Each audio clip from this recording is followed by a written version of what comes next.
The end goal of multifamily investing is financial freedom. This means you have the income coming in from multifamily real estate that you can do what you want when you want. That could be quitting your job. That could be, going to your son's soccer game in the middle of the day. Just doing whatever, having the freedom to do what you want to do when you want to do it. And multifamily can get you there. So I put together a quick way that you can see this 5 years to financial freedom through multifamily real estate. Simple example of how maybe you could get there, just so you can visualize what that might look like. So financial freedom, like I said, your financial freedom is when you replace your job, your 9 to 5 income with multifamily cash flow. So you have enough income from the cash flow that it covers your monthly expenses.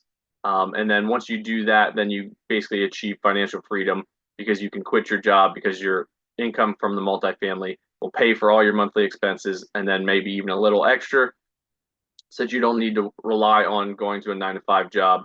So some of the benefits of financial freedom, like I said, control over your time. You could spend more time with family if that's something that you want to do. Sleep in, avoid a commute. I know some people with jobs, Monday morning you're like, I don't want to get up, or just you get in your car and you got a 30-minute commute there and back each day, 5 days a week, and that can be rough. Getting stuck in traffic, just driving to a job you don't like.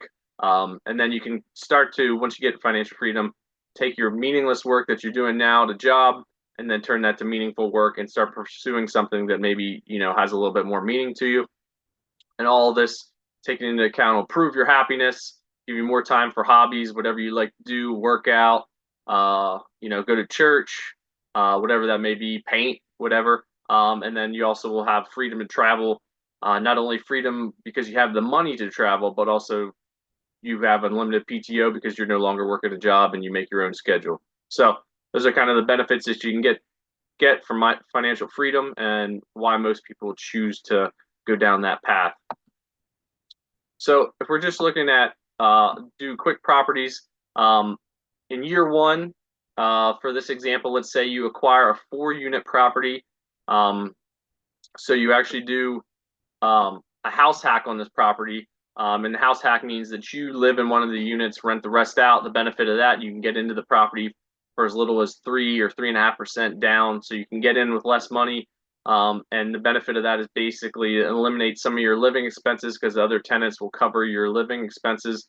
And then you start knocking those down. So for this example, what I did was I put together over here on the left some living expenses that you might have, just kind of breaking that down. So you got rent for $1,000, utilities 300, car payments $400 a month, groceries you spend $500 a month, gas 150, entertainment. So this could be, eating out, movies, whatever that may be for you, $200 a month.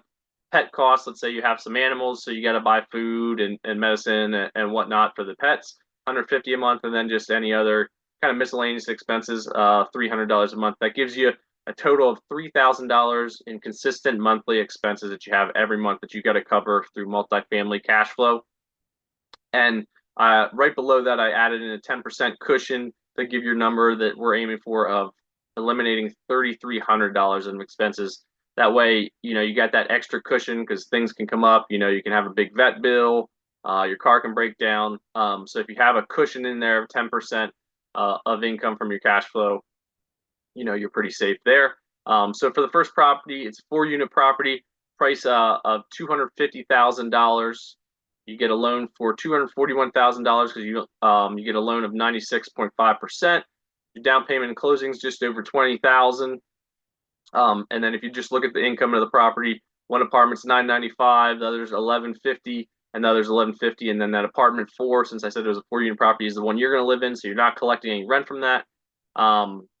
Expenses including vacancy, just to do quick estimations, we'll do that at 45% of the income that you collected. So all expenses are going to be almost 18,000 there, leaving you with a net operating income of 21,747.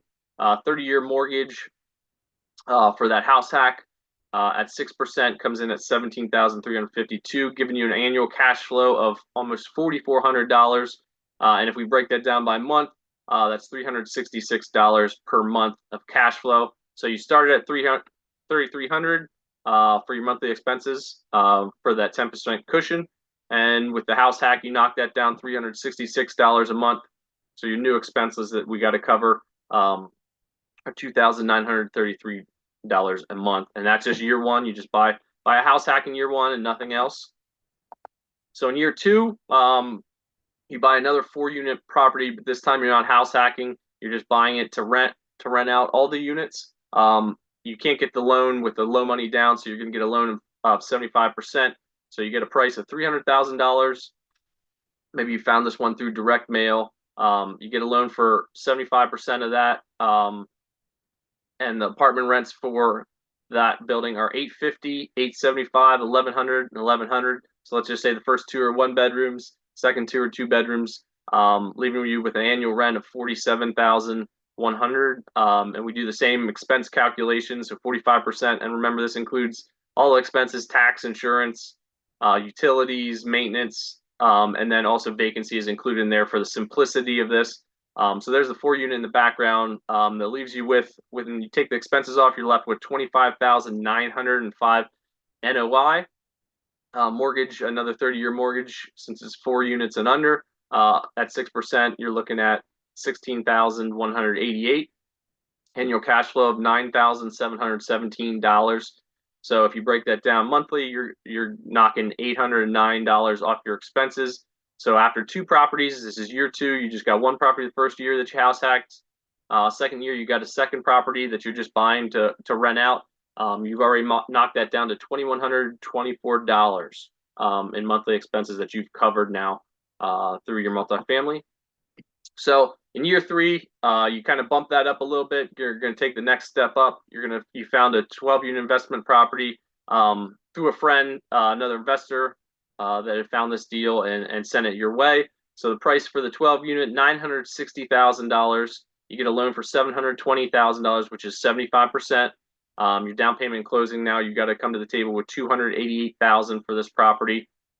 So that could be through savings, cash flow from the other properties, wherever you get those funds from. Maybe you even could partner on this property. But for the simplicity of this, we'll just keep it that you're purchasing this by yourself. Average rent for the 12 units, $975 a piece, giving you an annual rent of over $140,000. That leaves you with an NOI of $77,000 after we take the expenses out. The mortgage for this, since it's over 4 units, you're going to have to get a commercial loan. So those are going to be 20 years instead of 30 years. So the debt on it is $61,896 a year. Annual cash flow of $15,000. Monthly cash flow that comes out to $1,277. So you did have $2,124 in monthly expenses that were still need to be covered. This 12-unit takes $1,277 off of that, leaving you with $847. So in year 3, you just buy this property a little bit bigger, and that's it. You're left with 3 properties after 3 years, and most of your monthly expenses are already covered.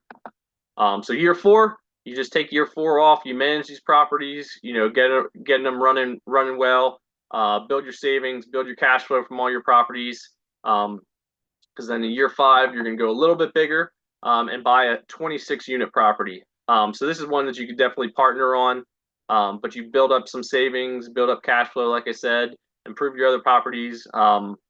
Maybe you're even able to refinance some of your properties, pull some extra capital out. But for this property, 26-unit, you wouldn't have to go this big, but let's just say you did. Purchase price of $2.3 million. Average rent is $1,150, so that gives you $358,000 in annual rent. When you take off the expenses like we've been doing, leaves you with a net operating income of $197. The mortgage, get another commercial loan, let's say at 6%. That leaves you with an annual cash flow of $46,464. The monthly cash flow, that's $3,872. So let's say even if you partnered on this one, split it 50-50, you would still be getting $1,900 in cash flow yourself. And you only have $847 in expenses that you haven't covered prior to this property.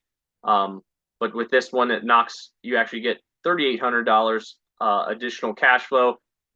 which brings your number to you eliminate all your monthly expenses and then have an extra $3,000 a month in extra income that you didn't have before. So let's say if you partner on this, went 50-50 with somebody, and it was $1,900, you would still cover basically the $847 and then be left with an extra $1,100 almost a month in extra income. So by the end of year 5, you've acquired 4 properties. 1 year you didn't do anything, you just managed your properties, and you're already financially free. You have the $3,300 in monthly expenses taken care of by cash flow from real estate. So if you wanted to, you could quit your job, and then you even have that extra cushion of extra cash flow that now you can spend doing fun things like vacation, stuff like that. So this is just a simple, didn't go into it too deeply, but a simple way that you could get financial freedom, get control of your time, your money, in a short 5 years of only acquiring 4 properties. So this is how it can be done. It could be different for you, different counts of units. You can go slower, go faster, whichever you really want to. But this is a reasonable way in 5 years that you could really change your life and get financially free.